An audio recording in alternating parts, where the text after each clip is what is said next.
Hi everyone! Kumusta po kayo dyan?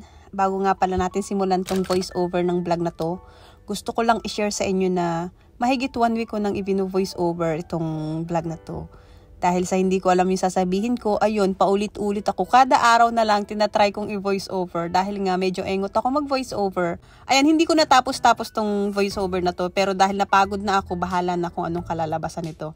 Anyway guys, nakikita nyo nag-iimpake ako kasi bukas na ang aking flight papunta sa aking trabaho. Sa mga OFW dyan, shout out po sa inyo, and alam ko kayo lang yung makaka-relate ng feeling kapag nag-iimpake na dahil kailangan mo nang bumalik sa trabaho.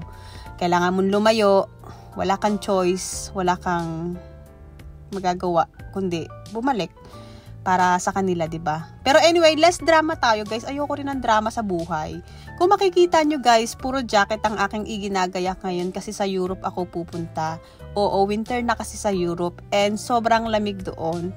And kagaya ng mga katawan natin na payatot, mahina tayo sa lamig. Kaya kailangan talaga natin ng mga jacket, pantalon at saka mahahabang kamay na damit. So kaya yan ang aking iginagayak. And ako rin talaga guys yung tao na gusto ko palagi akong may choice. Parang sa pagmamahal, kailangan may choice ka. Huwag kang susunggab agad kasi pag padalos-dalos ka baka masaktan ka. Diyos, may hugot.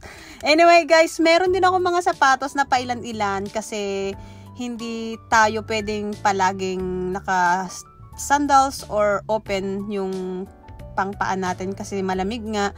Kaya marami akong sapatos na dala. Pero magdala rin tayo ng heels kasi for example, meron tayong mga formal dinner. Kailangan natin yan. Ayun nga pala guys, today na ang flight ko. And nag-shower ako ng aking hair para hindi naman tayo mukhang sticky yung buhok natin. Ang bang tawag doon? Malagkit. And ayan, kung napansin nyo guys, nagpalit ako ng aking damit kasi kanina naka-long sleeve ako and hindi ako komportable. Mas komportable talaga ako magsuot ng sleeveless and para sa akin mas madaling gumalaw.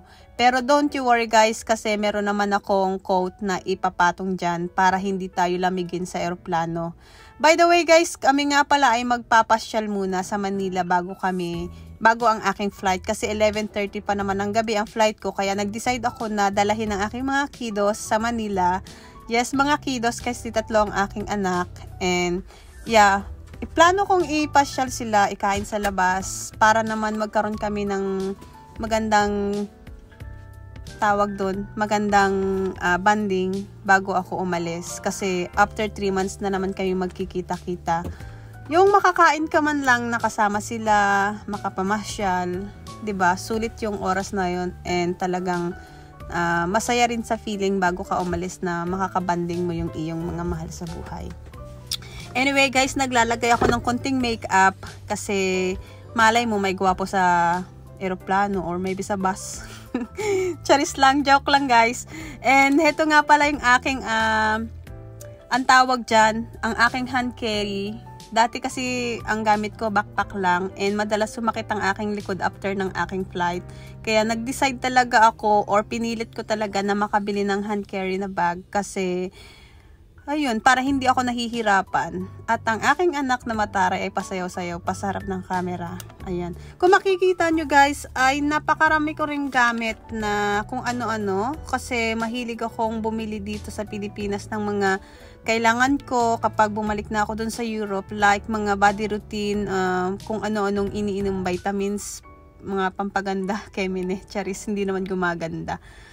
Ayun, dito ko na sila binibili para hindi na ako bibili sa Europe. And, ayan na, darating na raw ang ating sasakyan. Nag-rent nga pala ako ng van kasi wala naman ako sasakyan. Kaya, let's go. Bye-bye, Tami! Bye-bye si Mami! Bye-bye! Pakabait ka dito ha, bantayan mo bahay natin. Time to leave! Oh!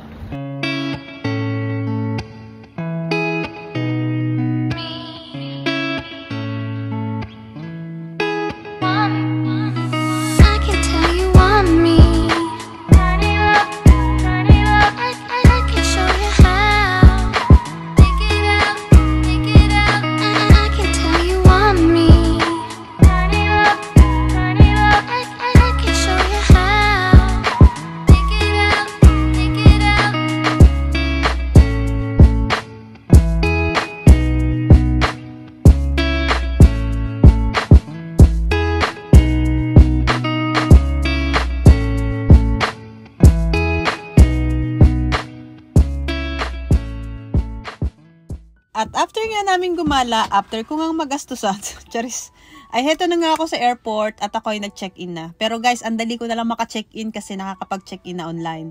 Kaya heto na, sasakay na tayo ng eroplano. Exciting part! Hindi tayo makakatulog kasi maraming umiiyak na bata sa eroplano. Alam ko yan, hindi ako nagkakamali sa mga hula ko. Ayan nga pala guys, dito tayo sa Dubai kasi connecting flight ako dito.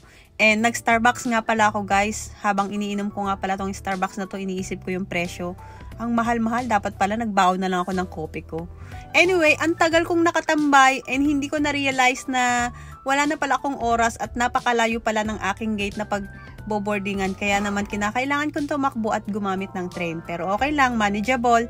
Nandito na tayo sa eroplano, pasakay na tayo ng eroplano. Everything is okay, nakaabot naman tayo sa ating boarding kaya wala tayong naging problema. And here we are, nandito na tayo sa eroplano, sasakay na tayo. Sobrang excited ako na makarating sa aking lugar na pupuntahan kasi gusto ko nang makatulog. Hindi talaga ako nakatulog sa eroplano kasi napakaraming batang umiiyak. Pero okay lang kasi nandito na tayo sa Venice Airport and excited akong makita yung friend ko, yung bakla. Basta yun. Hindi nyo kilala yun pero yun. And see guys, andito na tayo sa Venice. Take a look. Hello guys, ayan, nangangaligkik ako sa lamig kasi winter na dito and sobrang lamig. Ayan, kakarating ko lang. Nandito na ako sa Venice, Italy. And kung makikita nyo, andun yung aking yacht. Kailangan kong lakarin. So, naglakad ako galing doon kasi ang taxi hindi makapasok dito. And kailangan kong lakarin papunta doon. So, yun. Guys, andito na ako. Back to reality.